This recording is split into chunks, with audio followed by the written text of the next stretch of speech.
What's up, guys? Welcome to the Grappler's Dilemma podcast. Wait, hold on.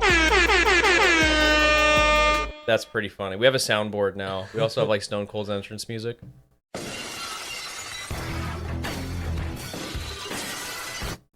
Yeah, this stuff's pretty fun. Don't burn all the sound drops Yeah, at okay. once. Well, I can always change them out. But anyway, welcome to the Grappler's Dilemma podcast. We are on episode 10. We've officially made it to the point that most people don't actually get to when it comes to podcasting. I'm not sure where that metric comes from, but I have heard it used over and over again. So we're That's pretty pitiful, really. Yeah, kind of. But we're gonna go with it because it's a kind of a cool thing. Today's topic that we're gonna be talking about, of course, we're gonna do our question of the day, but we're gonna be talking about stereotypical personalities that we run across in the martial arts space. It's about time we did something that was kind of fun. I feel like the last couple episodes were pretty technical, like talking about rule sets and the ecological approach. I guess that was a number ago, but so yeah, this one should be a pretty fun one. And I will say, I got a lot of messages about our opinion on the traditional warm-ups with Jiu-Jitsu, and so I think I owe everybody something. I'd like to take this chance to apologize to absolutely nobody. So there you go. Amen. Yeah, I'm not sorry at all. Not sorry at all. I think it was completely well-grounded opinion and Well articulated and well-educated. If you want to pull that mic a little bit closer, turn it this way. Yeah, there we go. But yeah, so we're gonna start off. Well, before that, I gotta ask, how was your week this week, Cody? Great. Well, in particular, I had a great day today. It was really nice out, and I spent like 4 or 5 hours in the sun. Here in Western Washington, the arrival of spring is a joyous occasion. Heck yeah. And I'm looking forward to the weather turning, and Easter's right around the corner, and spring is here, and summer's on its way. So Totally. Yeah, it's a beautiful thing. And my week was pretty good too. I worked a lot this week. I had a lot of extracurriculars to do with the kids, including t-ball games and violin. So I actually didn't get as much training done this week as I wanted to. I only trained on Monday, but we doubled up and did, 3.5 hours of jiu-jitsu between no gi and gi class. And it was awesome. It's kind of funny because when I was a blue belt, that was such a regular occurrence. Like, hey, we're just doing a 3-hour day today. And it was not, I was always tired, but it was never a big problem. Dude, now, like, I wasn't able to do anything for 2 days. 2 days after that, I didn't even train at all. I didn't do any weightlifting, I was nothing. pretty beat. Yeah, also. pretty whooped So up. why is it? Is it just because we're older, or I think it's because we're getting older. did you used to take more rounds off? Or No, I used to take no rounds off. Yeah. I actually talked about this. I guess that was a little while ago, but I was on Greg Anderson's podcast with The Endless Endeavor. That wasn't this week. I think it was 2 weekends ago. And we actually talked about, I kind of had this point of pride because we were rolling at some open mat and someone was like, yo, Myers, do you want to roll? And I said, heck yeah. And it was like towards the end, so everyone was kind of exhausted. And someone said, I want to say it was Brant, and he goes, Myers never takes a roll off. And I took that and I was like, yeah, Myers never takes a roll off. And now I feel like a guy with an eating disorder that if I don't do it, then yeah, I just have to do it to keep up my image. So yeah, but it was a good week. It was a lot of work, not as much training as I wanted to be doing, but I made up for that by reading a lot of self-defense books, including Meditations on Violence, which is a really good book if you haven't read it. It's a really good comprehensive overview of violent encounters, things that occur, physiological effects, psychological effects, the legal ramifications that occur after that, which is kind of a fun topic because we're going to be doing a video breakdown of a street fight that's been circulating the internet for a while now this week to put on our Dilemma Combatives YouTube page. So everyone look forward to that. Our question of the day is going to come from someone who I really enjoy his content. And I would say that he's the guy that got me into at least researching Filipino martial arts. And he is a he's a knife guy. That's mainly what he's known for. But I think the thing that makes him very special is in the Filipino martial arts space, as in a lot of traditional martial arts spaces, there's a lot of tradition there that you do not push back on. Otherwise, you're going to get some serious criticism by people that are already in the space, especially people that are really proficient at the art. And he's just totally unafraid when he comes to presenting his information and his critiques of some of those traditions. So our question of the day comes from the legendary Paulo Rubio. All right, so here's my question. Every great fighter, every 4-tour Navy SEAL combat veteran, Sifu professor that I've ever met is really trying to protect a nerdy little vulnerable little boy that still lives deep within themselves. And so, to stand up for that vulnerable little boy that lives inside all of us, proudly state the nerdiest thing about you. That's my question. Paulo Rubio, I freaking love you, bro. I know I don't know you. I've never met you in real life, but we do have a common mentor in Gary Drake with Raider Tactical, who I've brought up on this podcast a number of times. And seriously, Paulo, thank you for doing that. You have a pretty good footprint online. So the fact that you chose to take some time out of your day to help out an aspiring martial arts, I don't want to say influencer, but I guess that's technically the correct term, an aspiring martial arts podcaster and personality. For you to take the time out of your day to do that for us is really, really cool, and I'm very grateful for that. So thank you. Also, great question. And super fun question. It's pretty close to the question on how we would kill a Teletubby from Aaron Giannetti. That was a pretty good question as well. But yeah, this is going to be a fun one. So what would your answer be to that question? Well, first of all, I'm put on the spot here because I'm just listening to that question for the first time. And I felt myself like really searching, but that was really just to avoid saying the first thing that comes to mind, which is Dungeons and Dragons. Oh, okay. Which I'm not currently involved in a Dungeons and Dragons campaign, but it was only like a year or two since I've played. So I've played like as an adult in his 30s. So that's pretty nerdy. Yeah, that's pretty nerdy. I think that just scratches the surface of where I'm at when it comes to gaming. I have also participated in a number of D&D campaigns. Oh, we also play VTM now, which is a kind of a tabletop game we play online with our buddy Justin. But yeah, I'm a big video game guy. Like, I freaking love video games. And I know it used to be kind of this weird thing because I know a lot of, well, men shouldn't play video games. You're a grown adult now. I used to get a lot of that. But here's the thing. If you spend your Sundays with a beer in your hand, sitting on your couch, watching a bunch of guys and cheering for clothes because you're cheering for whatever uniform is on the field, you're not actually a fan of, well, maybe you are a fan of some individual players, but, you know, Chris D'Elia said it the best when he said, you're just cheering for clothes. You're just cheering for emblems on people's shirts. Then I would say, shut up. And I'd like to take this chance to apologize to absolutely nobody. But I mean, video games are fantastic, and it's a way. It's like it's storytelling in a way that it's like a choose your own adventure book, kind of. But you're just an active participant in some type of storytelling, which I really enjoy.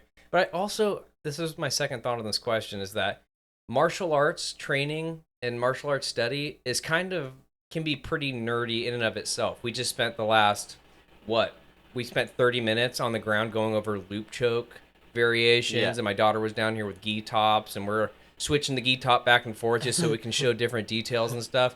And then there's the other component that's kind of LARPy, right? Like the chances of me getting into some type of knife fight is really low. Yeah. But I train as if it's right around the corner, and that's the fun part, is pretending that, hey, I'm in it right now. Let's see what we can do. So yeah. You know, but the difference is you look cool doing it. Yeah. When you see like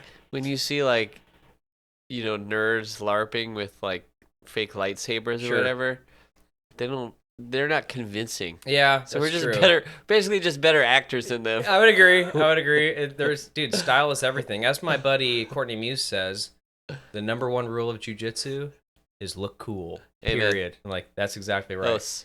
Anyway, so thank you, Paulo, again for the question. That was fantastic. Thank you so much again for taking the time out of your day, being such a significant, at least to me, kind of a significant. You're online famous as far as I'm concerned. I don't know if that actually pans out in your metrics or anything, but holy crap, dude, it is really really neat that you were so willing to do that for us.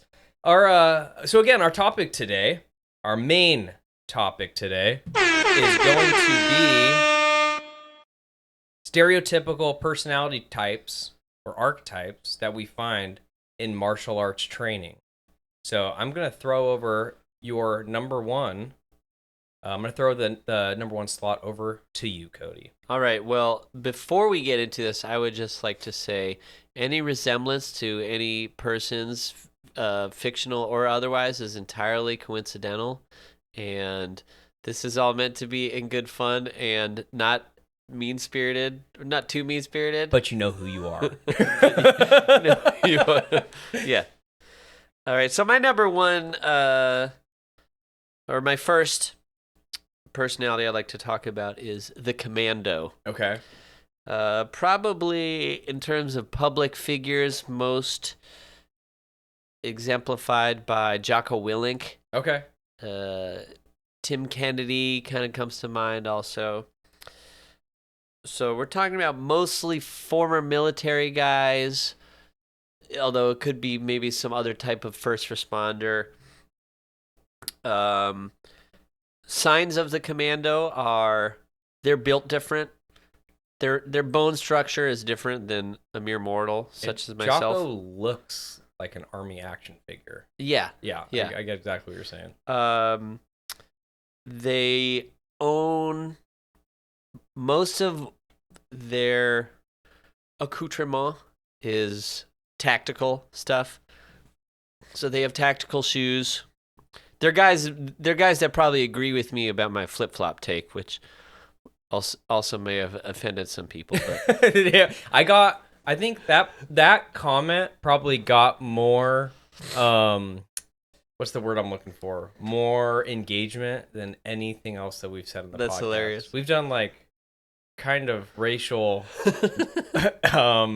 Asian well, accents. don't call attention to it. And nobody brought that up, but the moment So that Shane Gillis got kicked out of Saturday Night Live. That's true. But the moment that you brought up flip-flops and your disdain for people that wear them, people came with pitchforks, dude. Well, anyway, so the Commando does not wear flip-flops. He Sure. has tactical shoes, tactical underwear, tactical flashlight. Yes. Also, easily recognizable by any sort of patriotic swagger / tattoo. Okay. Common examples are "We the People." Yep. These colors don't run. Yep. And The Gadsden snake. in all capitals shall not be infringed. Oh, don't step on snake is Yeah, there we go. also a possibility.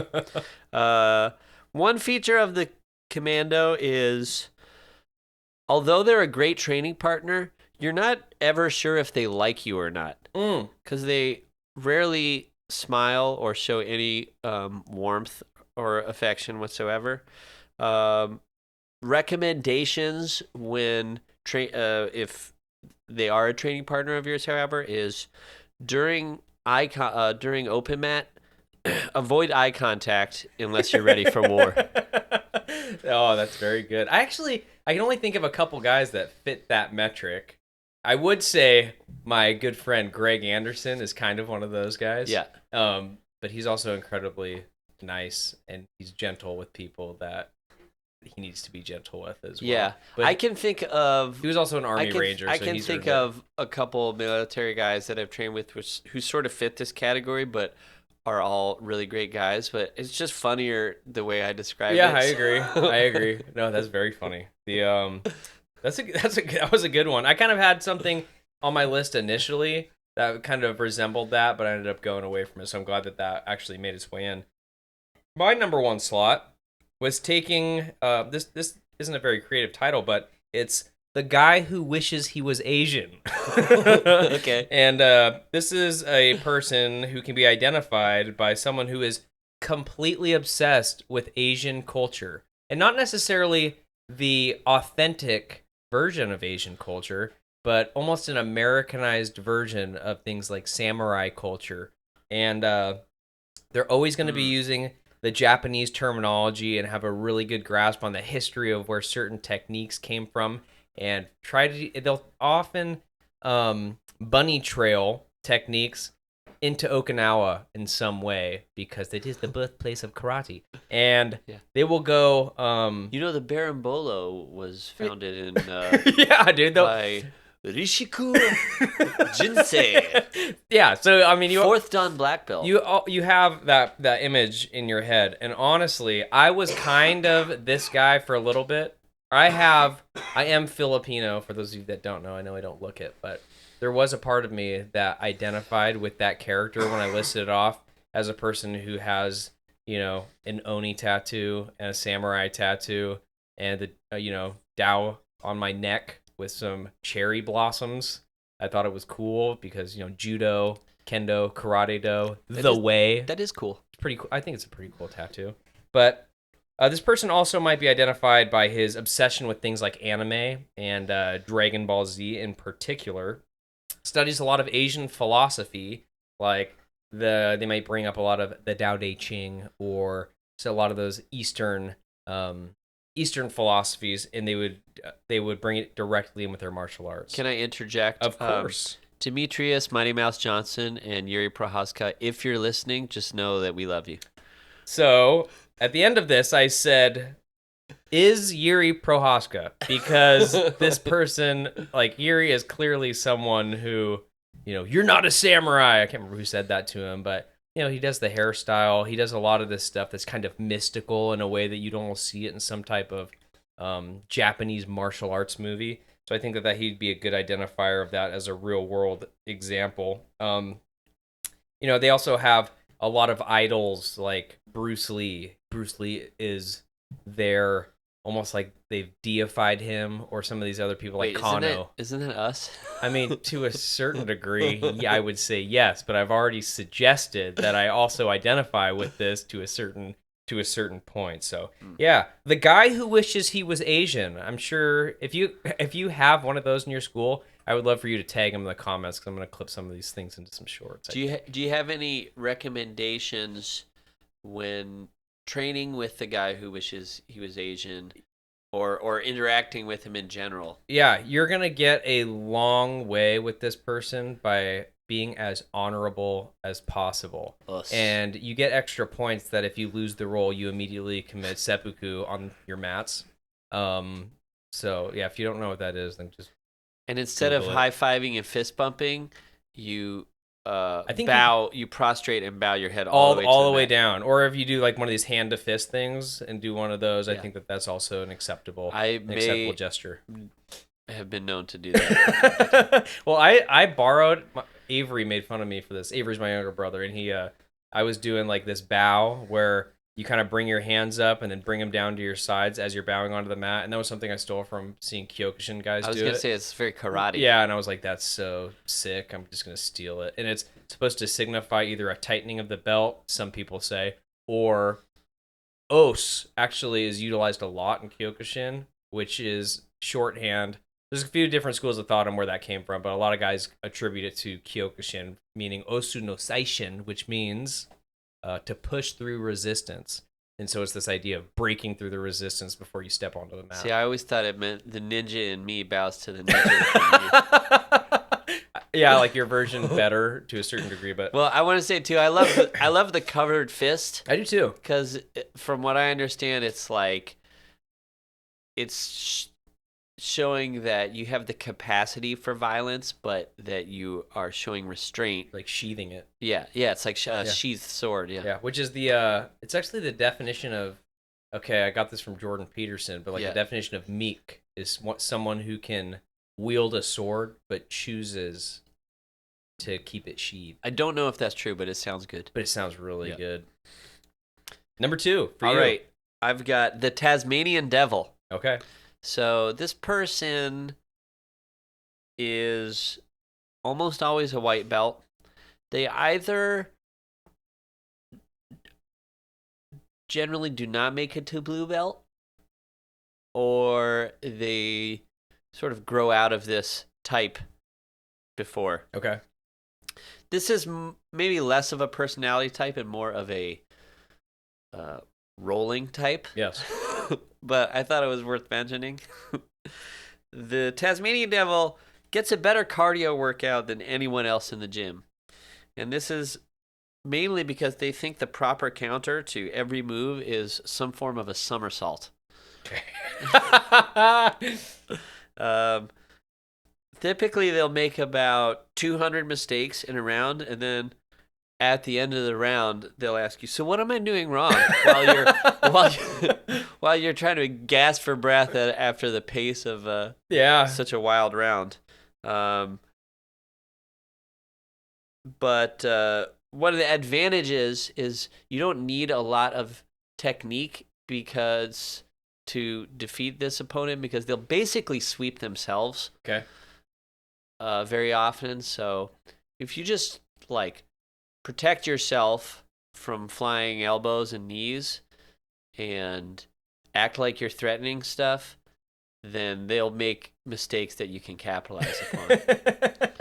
So I would say it's probably useful to have these training partners in your gym just to get a sense of the chaos of a real fight, like we've talked about before. Sure. But liability of injury is quite high. More for them injuring themselves. Yes. Or crashing into some other group of training partners. If you feel like we're describing you, stop what you're doing. Calm down, please. That's hilarious. Right on. My number 2 is the Rogan Disciple.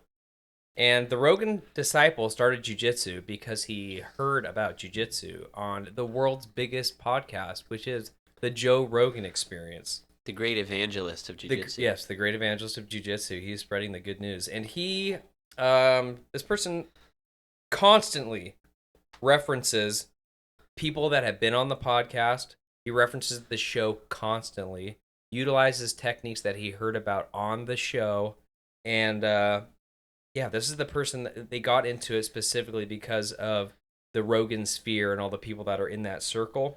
And they will often make comments that are completely derivative of people that I identified as the priests of Rogan. And that would be guys like Andrew Huberman or Lex Friedman or Eddie Bravo. Although Eddie Bravo is clearly a part of the jiu-jitsu scene in general, so it doesn't necessarily mean there's a direct line there. However, I would say that most people were introduced to Eddie Bravo because they got deep into the Rogan Experience.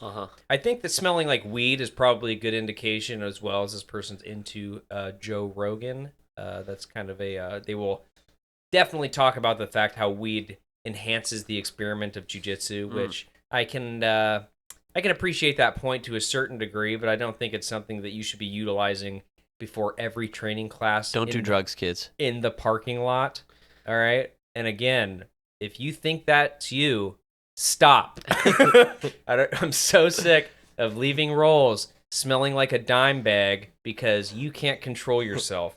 And they often have an identical value system to Joe, which is kind of a funny thing. I think, you see that a lot with a lot of these big podcast personalities like Jordan Peterson, where people kind of adopt all the worldview of that specific person without realizing that they're doing it. So it's like TRT, ice baths. Yes, for sure. Bow hunting elk. Yes. Yeah, it's kind of hard to say. A vague kind of form of libertarianism. Yeah, for sure. But I don't know if how much of that is just a general evolution of guys that get into jiu-jitsu and then get into those other hobbies. Who knows? But yeah, I think the Rogan Disciple is someone who is clearly a it's a pretty easy stereotype to point out, and to get in with that person, just reference things that happen in the podcast. Those guys are almost always up to date with what's going on, the conversations being had on there.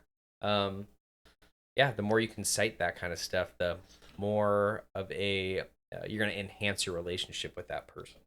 Anyway, you're number 3. So this was actually the first thing that I thought of when you pitched this idea to me, is the nerd assassin. Yes. So the quintessential nerd assassin is Mikey Musumeci. Yes, that's a great example.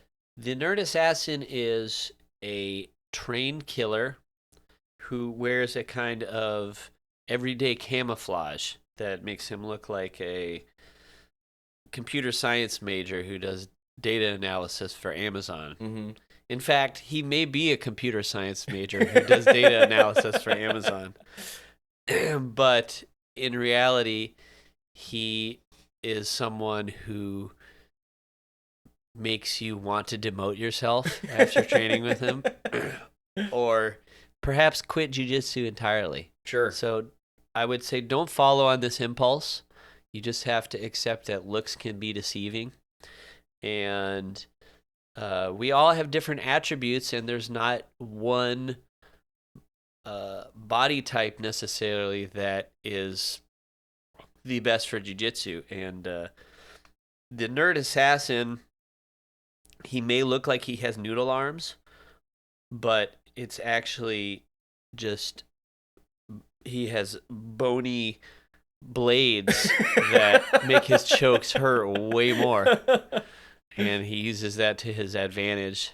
That is one thing about jiu-jitsu that is very it's so bizarre. I was hearing, I can't remember, again, this might have actually been on Rogan, but they were talking about how body types in action movies, the big commando guy is always like this 6'5", 250-pound bodybuilder looking guy, like The Rock or something like that. Schwarzenegger. That's a good example as well. The Rock is just more contemporary. Okay, I figured more people were gonna know. Okay, well, Schwarzenegger starred in Commando. That's okay. Fair point.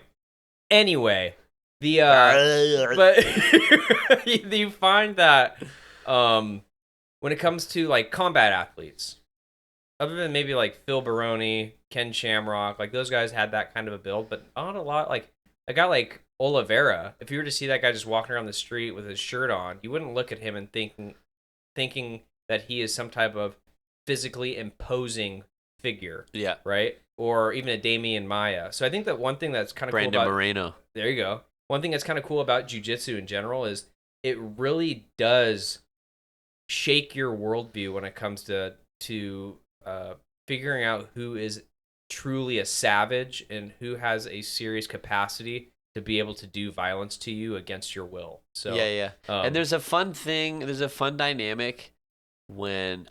It's one of the things I love about no-gi, too, because you don't know somebody's rank. Mm-hmm. When somebody walks in the gym and you've never met them and you have some sense that they've trained, especially if you have a sense that they've trained before, but it could apply to like a more of a beginner, too, is there's like an unconscious like sizing up of that opponent, and you're like, oh man, I wonder how tough this guy is going to be on the mat. And, like we said, looks can be deceiving. Some big guys move kind of awkwardly.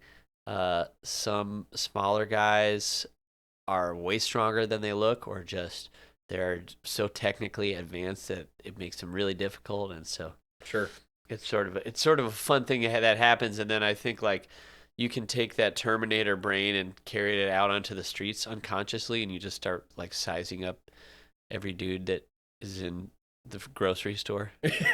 Maybe not the healthiest. But I outlook. Constantly do it. My number 3, I titled Hobo Cologne, and my first bullet point on Hobo Cologne is they smell like shit. Isn't that a rapper? Dude, it should. If it's not, it definitely should be. And like we said about a couple of these characters, stop. Please, just stop. Let me tell you something. Before every class, even if I'm running a little bit late, I will shower. before I go in, and that's for the sake of all my training partners. Yeah. If you come well, in, you have a physically intensive job, and too. I was about to just add that to it. Yeah. So if you've been out hanging drywall for 10 hours, don't drop your Carhartts and throw on your gi and not think that you smell like brisket and pork rinds, because it is not pleasant to anybody rolling with you. And we're entering into positions where, dude, if my face is buried into some of your sensitive areas, there's some smells in there that are very much your own that I don't want anything to do with. It's kind of like leaving the mats smelling like a dime bag. I don't want to smell like your sweaty, musky body. I don't want any part of it. So I would say shower before class. If you can't shower before class, at the very least, take a wet washcloth or some defense wipes and wipe all the areas of your body where mushrooms could grow, because everybody is sick of it and everybody's talking about it. So please, if you think you might be that guy, and if you can't identify that guy in your gym, every gym has one, it's probably you. So I have a question. I'm listening. When is it, or just what ought to be the approach with talking to somebody about something? Because, like, you and me are buddies. Sure. So if, like, let's say your breath was, like, really stinky. Yeah.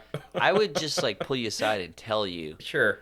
But if you don't know somebody that well, it's very awkward. You know, like, we're not mean guys. Yeah. And, you know, it's like, if you imagine being on the other end of that, Yeah. it's, like, pretty humiliating. Yep. But, I don't know, if you're a decent person, you'd rather know. Yeah. But it's still, I feel like people are, for the most part, they're just not going to say anything. They're just going to grumble and, like, quietly resent that person. I think this, like, really demands you being incredibly passive aggressive. I'm just kidding. But it's like one of those things where you're like, you want a piece of gum?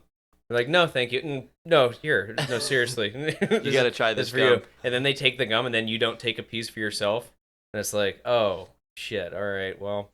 You just be like, hey, you know our gym has a shower in case your water's not running anymore? The gym has, and there's soap in there, too. Like, have at it. Hey, can I spray you with this Axe body spray? Oh, hey, do you mind if we roll with, I have a clothespin over my nose? I'm recovering from an injury. Oh my gosh. Okay, well, I will say I do not like those kinds of moments, dude. I'm like anybody else. I do not. And if you're like you said, if you're a buddy of mine, I'm like, dude, you freaking stink. Like, like you gotta go take care of something before you come back out here. I don't really know how you would approach that. I think that if it would have to, right? I think that there's a point. Like, a guy can kind of stink, and it's like, okay, you know, is this worth the again, like you said, humiliating this guy? Or is it on that line where it's like, okay, he doesn't smell great, but it's not so terrible that I'm going to say anything? Because nobody's really smelling great during jiu-jitsu, but there's a spectrum there, and if you're falling on the wrong end of that spectrum, dude, it's time to clean things up. If things get to a point where it's like, hey, man, this is kind of seeming like a hygiene issue, I think it's okay to address it in that way. Because, dude, nobody wants some, like, skin infection because you're coming in here, again, from hanging 8 hours worth of drywall and you didn't shower before coming into class. I think that should be a regular thing. Like, just, like, hop in the shower for 60 seconds and soap off real quick before you go hit the mats. There's just a lot of little things like that. So I don't really know. Maybe people can, like, leave in the comments how they think that they would address that. But I think that you bring it up if it gets severe enough. But I think to a certain degree, you have to probably ride the best approach is to start a podcast, and then passive aggressively insinuate. Be like, I mean, let's say, like, this, you know, the hobo cologne guy, he might, like, wear suspenders. Sure. He might have green eyes. He might have a name that rhymes with. Yeah. Oh my gosh, dude, that's so funny to me. But yeah, I'm not really sure the most delicate way to address that, but it's definitely something that probably should be addressed. That's for sure. Yeah. So go ahead. What's your number? All right. 4. My number 4 guy is the instructional junkie. Okay. So this is a guy who watches all of the instructionals, which he may or may not pay for. Yeah. Guys that come to mind Is there a way to not pay for them? Like bootlegging them? There's a way to not pay for anything, my Okay, fair friend. enough. Yeah. Guys that come to mind are Joseph Chen, who has basically said that like he pirated like everything that BJJ Fanatics ever put out. That's It's just kind of rude. 'Cause Yeah, that's crazy. you're like stealing money out of Bernardo Faria's pocket. Yeah, dude. He's- Great honor. He seems like a nice That guy. was pretty Schwarzenegger. I feel like Keenan Cornelius is one of these guys. Yeah. I don't know how much instructionals he watched. He might just watch like a lot of rolling and training footage, but these are guys that collect jiu-jitsu moves like Pokemon. Yeah. That doesn't necessarily mean that they are good at all of them, but they sort of understand from a conceptual level, as well as one can, like the entirety of the spectrum of moves in jiu-jitsu and how they fit together and variations and famous matches where they were executed and all these kind of things. So the instructional junkie is obviously a great training partner to have. They're an encyclopedia of knowledge. Sometimes it can be a little annoying because it feels like they're using you as a grappling dummy to test out the latest 50-50 leg lock entries from modified De La Hiva guard that they Sure. saw at ADCC last year or something. But if you get frustrated with rolling with this person, you just feel like they're just always putting you in positions you don't understand, and all you got to do is just ask them a question, and they'll spend the next 2 or 3 rounds just like gifting you knowledge. And Sure. so for that reason, they're a great training partner. They may be very technically advanced, which, like I said, can be frustrating. Mhm. But basically, they are wasting their life consuming jiu-jitsu content, so you don't have to. There you and go. You can just pick their brain when you need to. Heck yeah. So my number 4 is the nervous chatterbox. And this guy, I mean, dude, every academy I've ever been a part of has a guy that's like this. And during rolls, everything is commentary. You hit a good sweep, it's like, oh man, oh, good one. It's like, dude, just shut up. It's almost like they're trying to take the intensity out of it a little bit, but it doesn't come across great. Like, it's just kind of like, it almost makes me want to stop a lot of the time. Like, dude, just be quiet. Let's just finish this roll so we can keep going. Or during drilling, they'll be like, okay, so I need to do this, and then I need to do this, right? And then sometimes it feels like they're commenting through the technique, not because they actually are questioning what they're doing, but because they're uncomfortable with the silence between you and them Interesting. while you're doing your drilling, which I find to be very I don't know, it's kind of an interesting quirk that I think some people have, but I think you also get over that eventually. And I would identify this also as someone who like is constantly apologizing during the roll, where it's like, oh, sorry about that, hey, oh, my bad, oh, didn't mean, I'm sorry. And you know, Greg Anderson during that podcast, he said there's no apologies on my mats.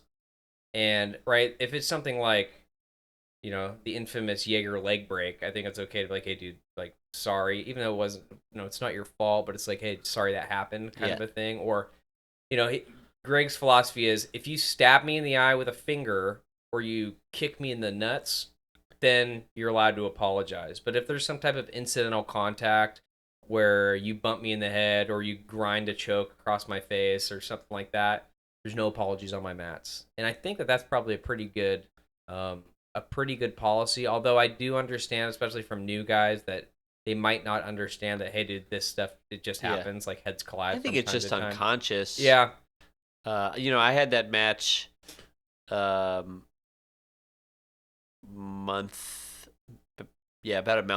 ago, and he bonked me in the head, I think with the elbow. I'm not even sure what he hit me with, but he apologized, and I was like, in the middle of it, I was like, bro, whatever. Yeah. And then I was in the shower that night, and I was like washing my head, and Yeah.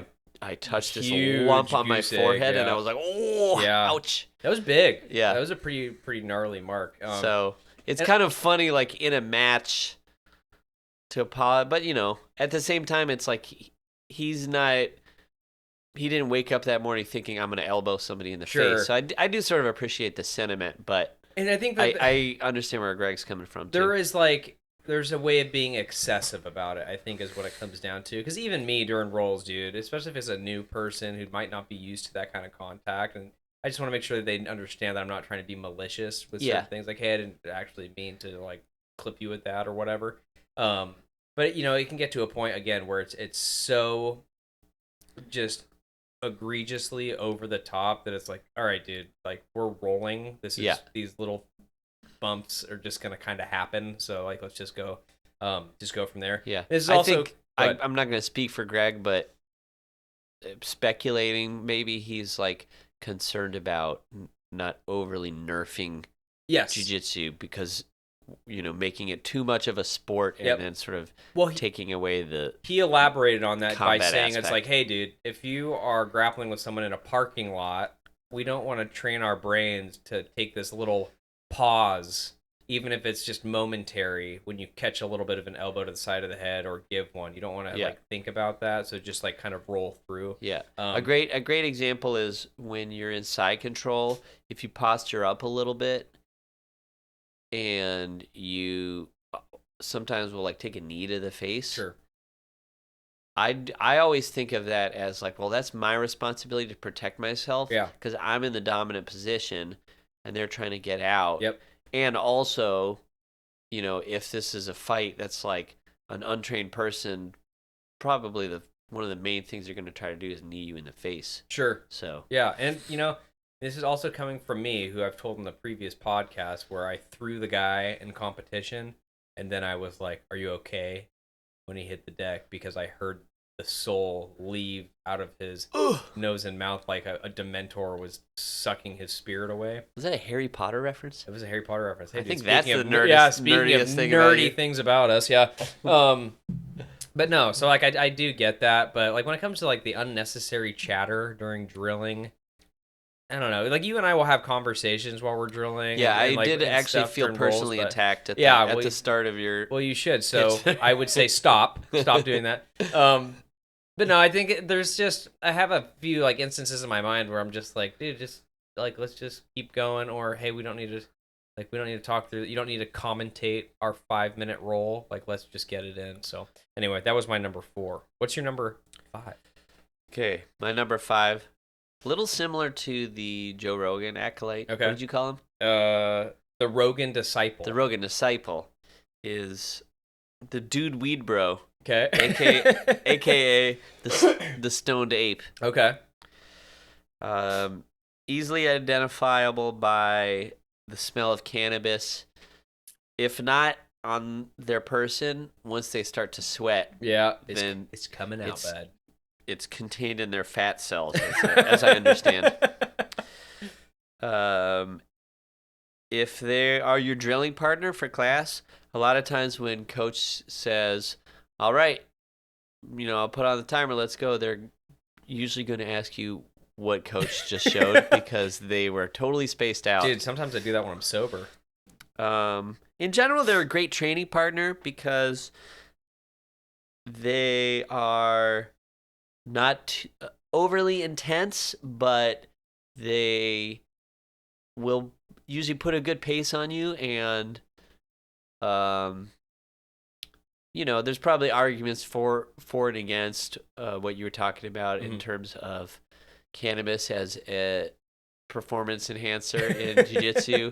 I don't really want to go there because I don't think it's really good for people psychologically. Okay. And so I just don't want to encourage anybody. But some people, you know, make that argument. Yep.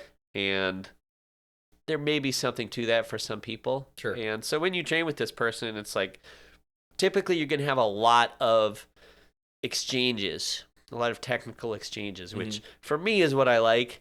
You know, I get frustrated with the guys that are able to limit movement and use a lot of pressure and strength to limit the amount of exchanges and sort of stall out. Yep. Although there's no shade against them, it's a legitimate strategy. Sure. But I just like to have, I like to be able to think back on the roll and be like, okay, I did this, he did this, I did this, he did this. Yep. And so I feel like the dude weed bro is typically you're going to have fun rounds with him that you can learn from because you went through a lot of technical exchanges. I would just say major caution with this person is be careful talking to them about anything besides jiu-jitsu because you might get kind of sucked into flat earth, 15 20 minute lecture about flat earth, or you're looking at their phone analyzing footage of World Trade Center 7 collapsing. Or perhaps you're exploring the possibility that we are all the same divine being having different human experiences. And maybe you just want to go home and eat dinner and go to sleep. And not think about any of that stuff. Yeah. But, if you enjoy those kind of conversations, then that's fine too. Have at it. Okay, so I realized that, what was your first one? What did you title that? The Commando. Okay. Mine is similar to that. I called him the 5'11 guy. Are you familiar with 5'11 brand? Like BDU as a pants? height? No, 5'11 guy. It's 5'11 is a brand that you often see. Actually, Tim Kennedy is a what's the word I'm looking for? He's a investor. And not an investor, but he is not an advocate, like a representative for the company. They put out a lot of tactical sponsee. Stuff. Sponsee. That's not the word I'm looking for, but anyway, he so 5'11 is like a tactical brand more or less. They put out things like BDUs, or I used to know I don't know what that is. A pair of my patrol boots used to be 5'11. They make a lot of tactical shirts. I'm a normie civilian. You have Fair to enough. explain. There's a lot of guys out here that are gonna know exactly what I'm talking about. What's a BDU? I don't. Is it bomb disposal unit? Is that what the name of it? But anyway, it's a type of cargo tactical pants, right? You'll see it often on, police officers that wear external vests, or, military guys, SWAT team guys, that kind of thing. Anyway, the difference between the 5'11 guy and the Commando is the 5'11 guy never served as an armed professional in any capacity, but he takes on this persona. Stolen valor. Yeah, I suppose. He's definitely a concealed carry guy. He has a lot of similar marks to the Commando, including hyper patriotic shirts. He probably has a 13 colony American flag hanging up somewhere in his house, like I do in my garage right now.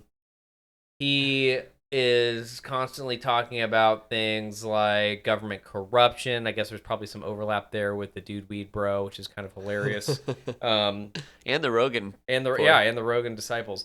But he's also never been in any type of violent encounter, but his entire personality and his entire way of life generally, I'm going to say, is dedicated for if it ever happens. That's the central component to his whole way of being.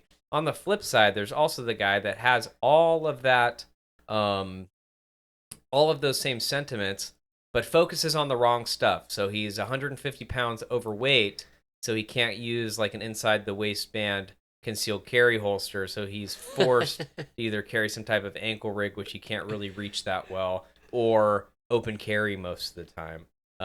They will typically wear a hat similar to the one I'm wearing now, a baseball cap with the bill bent as far in as they can. Certainly own at least one pair of Oakleys, wear their watch backwards so that the face of the watch is on the inside of their wrist.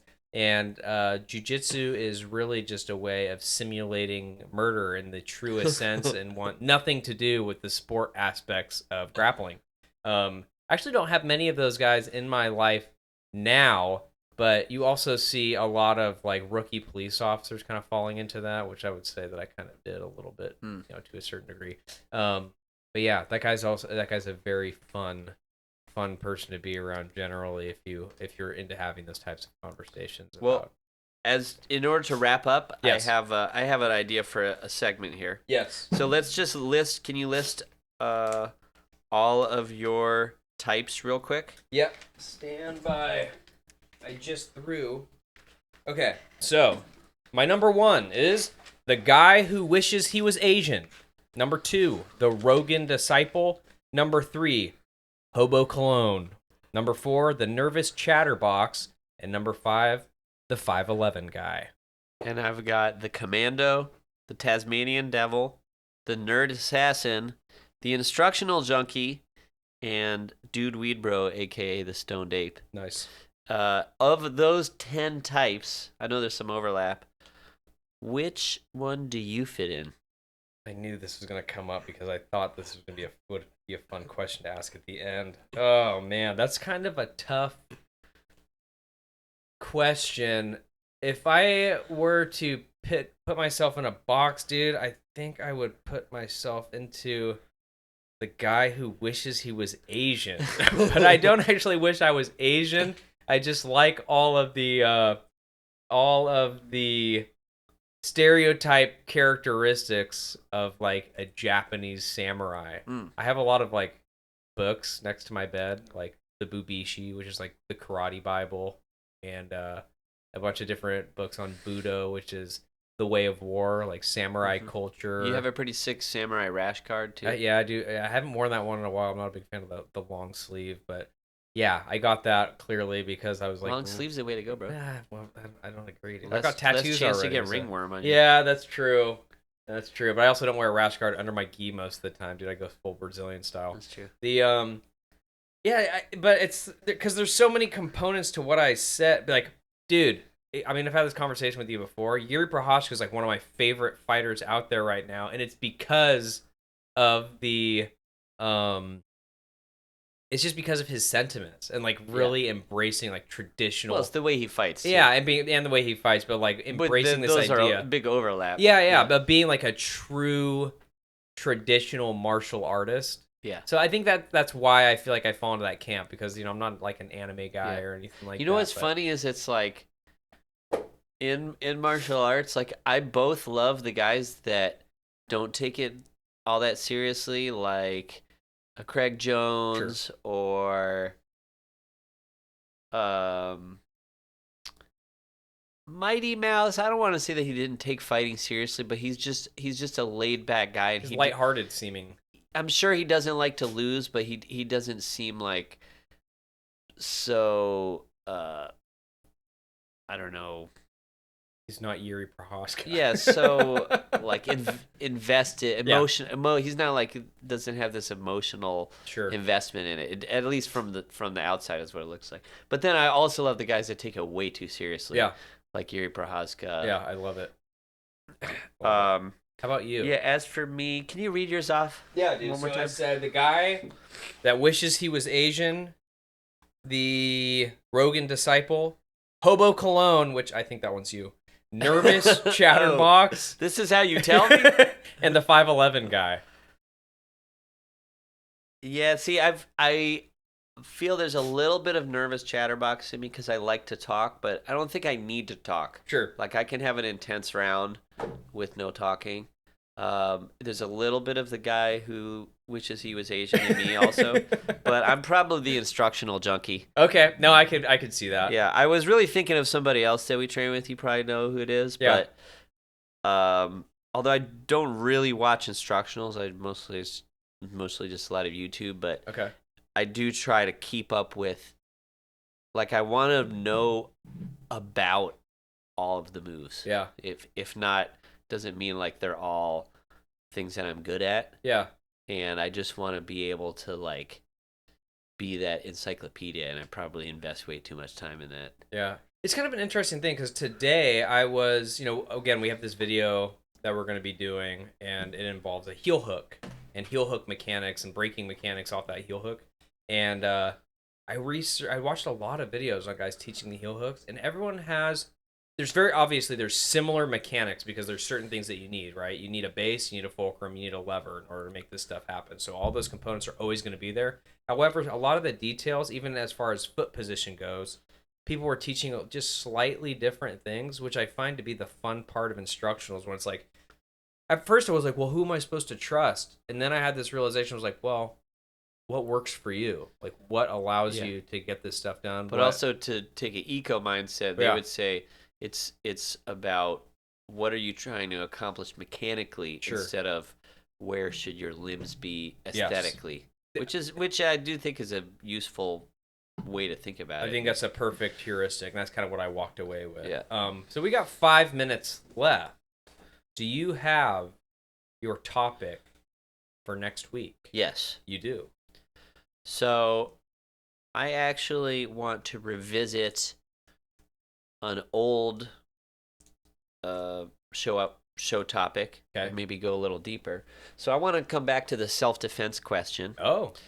I'll elaborate a little bit since we have time. Sure. So we basically had agreed that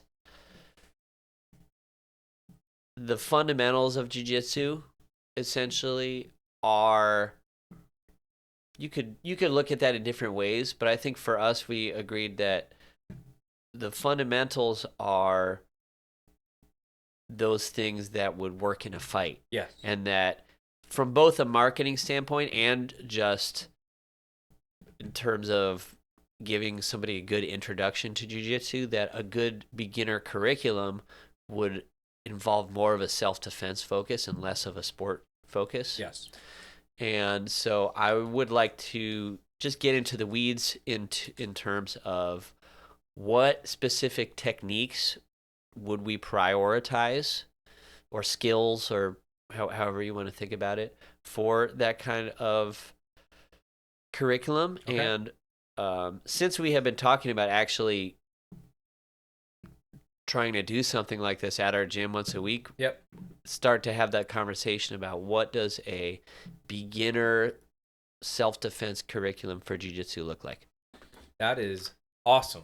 And I'm very excited to be able to participate in that little study with you. Yeah. And any of the guys that are at our gym now, this isn't really just an exercise, because it's something we do want to implement at some point. So we're going to be kind of trying to explore that as far as, when we can put something like that on the schedule, and once we kind of develop a curriculum and where we want to go with it. And of course, asking permission from our lovely coach. But I want to say something, because Chris Stone is just about the coolest instructor you could have. He gave us keys, right? Because we were helping out with kids class and that kind of stuff. And I asked him about, hey, we were thinking about maybe doing some MMA rounds on this day. And he said, you have keys to the gym. Do whatever you want.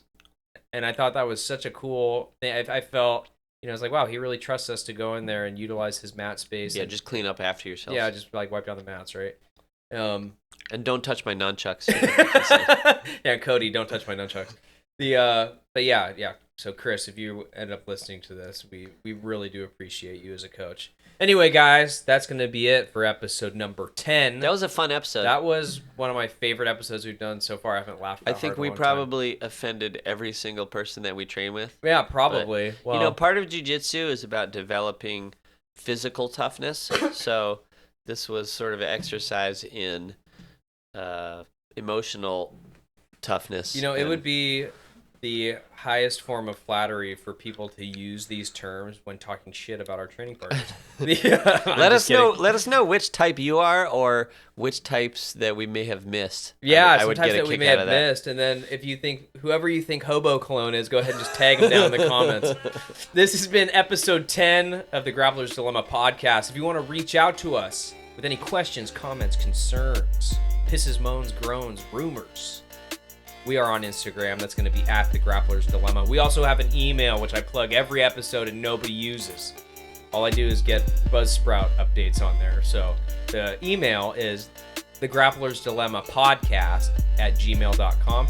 And there's ways to support the show if you want to become a subscriber. It's like $3 a month or something like that. Kind of pays for, nothing right now. But if we can get enough subscribers, then we can kind of like upgrade our studio, maybe be able to do some, up our production value to be able to give you guys better content, more polished things, maybe some merchandise. Yeah, we would love to hear from you guys. And again, we're closing in on 200 downloads, which Might not seem like a lot to some people, but for me, that's pretty It's a awesome. pretty big deal. That's a huge deal, dude. It's like Yeah. we're only a few away from hitting our 1,000 mark. So again, anyone who's listening to the podcast and continues to listen and share with other people, we just want to say a genuine thank you. And tune in next week to hear us talk a little bit more about self-defense and developing curriculum. And as always, train hard and stay safe. Os.